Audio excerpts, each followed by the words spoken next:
یہ قانون قدرت ہے کہ اس دنیا میں ظلم کا نظام نہیں چل سکتا۔ شرک ہو سکتا ہے، کفر ہو سکتا ہے، لیکن ظلم کا نظام نہیں چل سکتا۔ آخر کار ظلم کے نظام کو ختم ہونا ہوتا ہے۔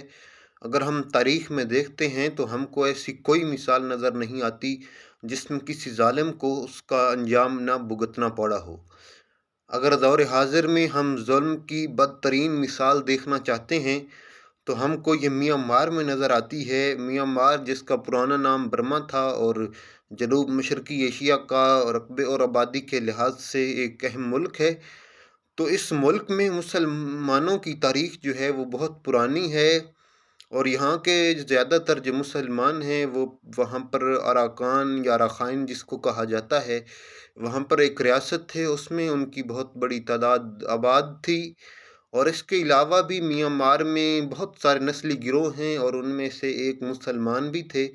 اور جب میانمار آزاد ہوا 1948 میں، تو اس کی تاریخ آزادی میں بھی مسلمانوں نے بڑھ چڑھ کر حصہ لیا، اور اسی لیے جو کہ میانمار کی موجودہ رہنما جو ابھی زیر حراست ہیں، ان کے جو والد تھے، جب انہوں نے میانمار کو آزاد کرایا تو انہوں نے اپنی کابینہ میں مسلم وزیر کو بھی شامل کیا۔ لیکن بعد ازاں کیونکہ آپ کو معلوم ہے کہ مسلم قوم ایک اپنا الگ نظریہ فکر رکھتی ہے، اور یہ آج تک کسی میں بھی ضم نہیں ہو سکتی۔ اس کو بہت سارے دیگر مکاتب فکر نے اپنے اندر ضم کرنے کی کوشش کی ہے، لیکن اس کو ایک امتیاز حاصل ہے کہ مسلمان اپنے جداگانہ وجود رکھتے ہیں، اور ان کا رسم و رواج اور ان کے معاشرتی اصول جو ہیں وہ باقی معاشروں سے مختلف ہیں۔ اسی طرح میانمار کے مسلمانوں کے ساتھ ظلم و ستم کی تاریخ بھی بہت پرانی ہے، اور 2019 میں جو قتل عام ہوا، اس سے اگر ہم تاریخ میں جائیں تو اس سے پہلے بھی بہت کچھ ہو چکا ہے، اور میانمار کے مسلمانوں کو کئی بار فوجی آپریشنوں اور نسل کشی کا سامنا کرنا پڑا ہے۔ لیکن بات یہ ہے کہ جس نے بھی ظالمانہ نظام کی حمایت کی ہے وہ اپنے انجام سے دوچار ضرور ہوا ہے۔ اگر آپ میانمار کی حالیہ تاریخ دیکھتے ہیں تو آپ کو نظر آئے گا کہ میانمار کی جو رہنما اپنی فوج کے آپریشن کو سپورٹ کر رہی تھی، قدرت نے اس کو نشان عبرت بنا دیا ہے، اور میانمار کی آج جو حالت ہے اور وہاں پر جو خانہ جنگی جا رہی ہے اور جو میانمار کے حالات جس طرف جا رہے ہیں، یہ سب آپ کے سامنے ہیں، اور یہ اللہ کا عذاب ان پر نازل ہو چکا ہے۔ اور ہم کو بھی ان سے یہ سبق سیکھنا چاہیے، اور ظالمانہ نظام کے خلاف ہم جو کچھ بھی کر سکتے ہیں ہم کو وہ کرنا چاہیے۔ اگر ہم اراکان جو کہ مسلم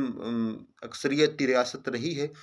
اس کی اگر ہم تاریخ دیکھیں تو اراکان جو ہے یہ ایک آزاد اسلامی مملکت تھی، اور غالباً 1748 میں برما کے راجا نے وہاں پر حملہ کر کے اس ریاست کو اپنے اندر ضم کر لیا۔ اراکان سے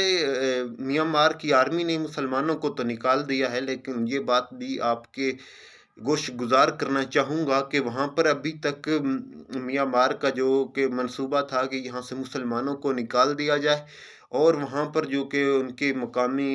بدھسٹ ہیں یا دیگر جو ان کے لوگ ہیں ان کو آباد کیا جائے اور مسلمانوں کا نام و نشان مٹا دیا جائے، تو اس طرح بالکل نہیں ہوا، اور وہاں پر ایک مسلح جدوجہد شروع ہو چکی ہے، اور میانمار کی جو فوج ہے اس پر روزانہ کی بنیاد پر حملے ہو رہے ہیں، اور وہاں پر امن آنے کا نام ہی نہیں لے رہا، اور یہ مسئلہ جو ہے میانمار کی گردن میں ہڈی کی طرح پھنس چکا ہے، اور انشاءاللہ تعالی جب تک یہ ظالمانہ نظام قائم رہے گا اور عالم اسلام کے فرزندوں کی جدوجہد بھی جاری رہے گی، اور انشاءاللہ تعالی ظالمانہ نظام سے نجات ضرور ملے گی۔